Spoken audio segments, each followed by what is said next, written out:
there is going to be a lot of changes coming to Manx Radio because we've acknowledged that over time, audience demands have changed. We're a public service broadcaster. You know, the clue is in the name there. We're meant to serve the public and serve our audience. And at times with, external pressures around here, and we get very sort of insular looking at maybe this is what we should be doing and this sounds great, we forget what the audience might be doing in their lives, how they have changed in their consumption of media, and what we should actually be doing that engages them. You have a diminishing but loyal audience, many of whom may regard change with furrowed eyebrows. You must be aware of that. Very much so. I'm aware that there are lots of elements of Manx Radio that people expect, that are very loyal to, but also we have to address the whole population. And the area of the population that we are not addressing is what we would call replenishers, which is your 35 to 55, your middle-age people who are the working population, and we are not actually addressing them with our current sound. Will this new format take you, and importantly your advertisers with you,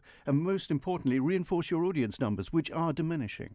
Yes, that's our plan. We are going to grow our audience. I mean, our audience is still an enviable audience. It is one of the top radio audiences in the UK, according to Radar figures. It is the top radio audience in terms of reach on the Isle of Man. But the content and the style in which we deliver it is not necessarily the kind of content that not only today's audiences are looking for, but also at the right time of day.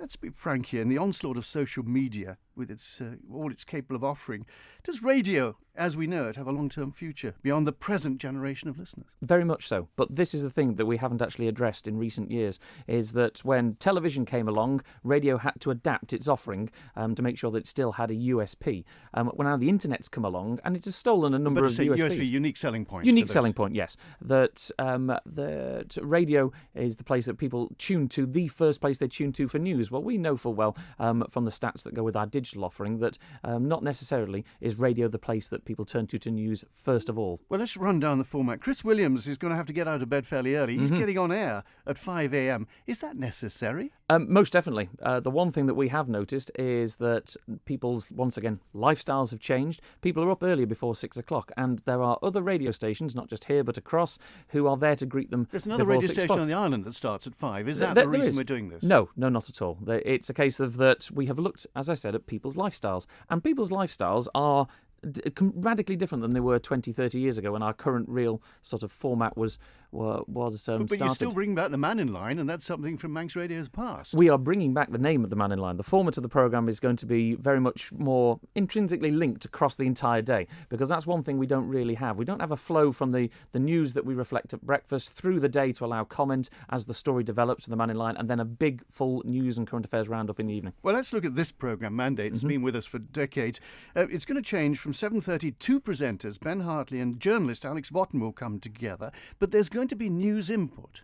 Basically, the mandate... So it's going to be music and news together, is it? It's going to become a magazine programme. That Mandate, as we know it, will have its last broadcast on Friday the 11th of October, and Manx Radio Breakfast is the programme that will start on the Monday from 7:30 to 9. But how much news input will there be into that programme? There will be a considerable amount of news input, but in what form? Well, this is what makes it important. On a day like today, when people tune to Manx Radio to hear the news, we will be flexible, we will be dynamic, we will be able to reflect what's happening. At the moment, Mandate, you can pretty much set your watch by here's a story, here comes the ad break, here's the story. That what we will have is a movable feast.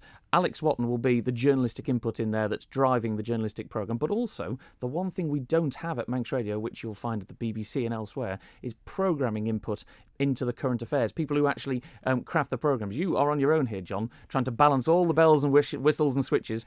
Ben Hartley will be there not only as a dual anchor, but also as the programming element, making the show more engaging. Can I just mention, incidentally, to do with current news, QB, Quarterbridge is flooded, we understand. So that's another area to avoid as well. Mark Tiley comes in from 9:30. The man in line under Andy Wint. Yes. So Stuart Peters, why has he been shifted? Has he been sacked? No, he's still definitely there.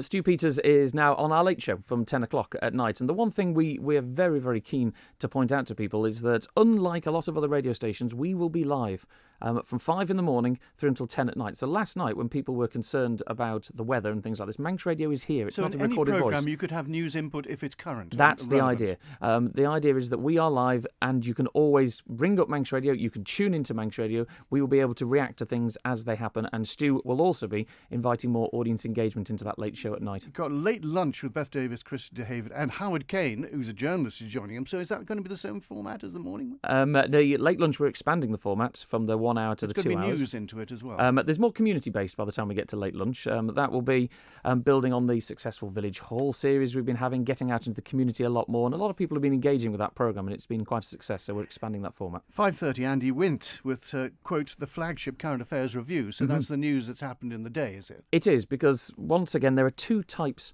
of listening to radio in our sort of current day and age, which is that people listen to radio at certain times of the day and they hear it. And we feel that at tea time is more of a time that people have the opportunity in their lives to sit and really digest what's happening. So we're going to be pulling all our resources together to make a real good flagship news. Just two final questions, because we're running quite lengthily here. How much is this advertisingly driven? There's people who complain there's too many adverts on Manx Radio, a big chunk of 3 minutes, etc. They don't like it. Are you doing anything about that? The advert times we have, they will be changing, and there will be more flow. Slimming down? Well, you don't just bin off advertisers, John. They do pay a lot of our wages. Smaller chunks. What we're going to be doing is, yes, we're changing where the chunks are and how they flow together, so people will actually feel that there's less of intrusion. And that's not just from advertising, that's from different features we have, that we want to make it feel that there's a flow to programming, so you don't have as many opportunities that make you think, oh, I might just turn off for a minute. Finally, is this all your thinking or is this government thinking? It's got no government thinking at all. This is purely come from Manx Radio, looking at our audience and saying, actually, we might not have focused enough on you in recent times. We know what you'd like to listen to, and this is our way of actually addressing it. And this is all starting on the 14th. It is. 14th of October. Yes, 14th of October, bright and early at 5 a.m.